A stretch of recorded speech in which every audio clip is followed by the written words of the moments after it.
So once you have written down these pathways, for example, in our case, I wrote down first we need to create their business model. Then we need to create their sales script. Then we need to probably get them their first client. Then probably we need to launch their VSL plus ads. Then probably we need to anything, yeah. Huh? Wait, VSL ads, cold emails, anything work there. Huh, whatever, wo yahi aa gaya. Right? Then we could probably help them with their fulfillment. And then there could be probably ascension. Right? So these are the various components of our step-by-step journey that will help somebody get a particular outcome. It's a recipe. It's like you're the chef. Okay.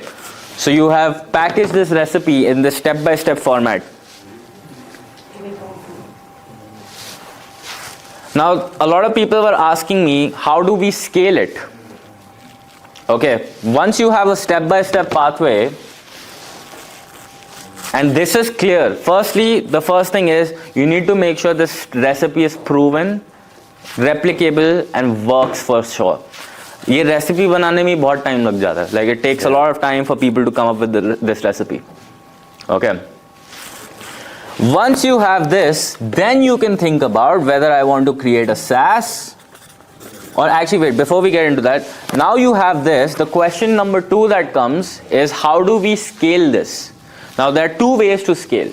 Either you use software or you use humans.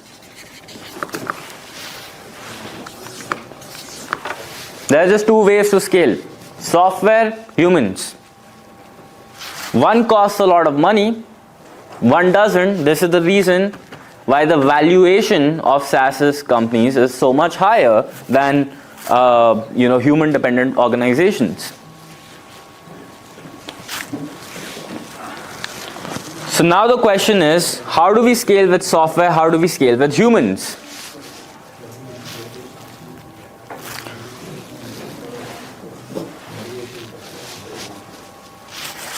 For softwares, it's pretty simple. We could use tools. Can we have a learning management software? Can we hire developers to make each component of this better? Right?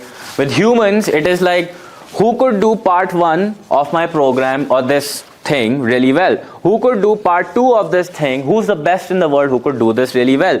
Who could do this part really well? Who could do this part really well? Who could do this part really well? Okay. Because if you just find one person to do all of this, then your business can be copied and pasted. Then what will be your differentiation factor? Somebody will just take all your knowledge and take away. Yeah. Start their own thing. A lot of people just do that. They learn and they start their own things. So yeah. So you basically create 5 versions of you who is individually an expert at one of the things. So my recommendation to everyone is first you try to delegate all of these 5 things by using a software. Now how? You basically create a learning management software or tool for your customers to view every single day each part of your process. They should be able to view videos, they should be able to engage, they should be able to do exercise, they should have proper SOPs. The best way you can see this in real time, just see your UAbility Blue program. You can see we have SOPs, we have guides, we have tutorials, we have everything needed. We have tools, we have AI, whatever needed to solve these problems of our customers. Yeah.